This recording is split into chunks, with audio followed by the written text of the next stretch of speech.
Naglupasay sa iyak ang ina ng 12 anyos na dalagitang natagpuang patay at nakagapos sa isang puno sa Barangay Ibo, Toledo City, Cebu. Nang makaharap nito sa kulungan ang sospek na kanya ring kamag-anak.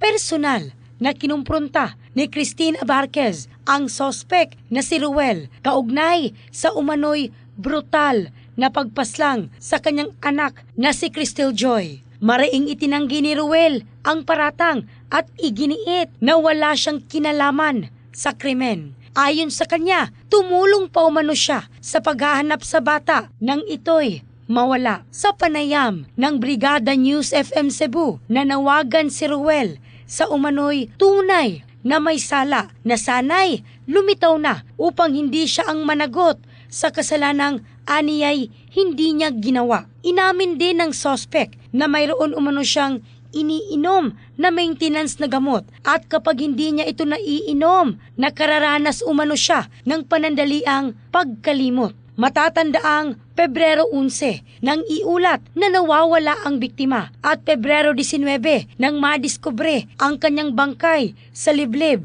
na bahagi ng naturang barangay. In the heart of changing lives, ako si Michelle Craste ng Brigada News Philippines, the Music and News Authority.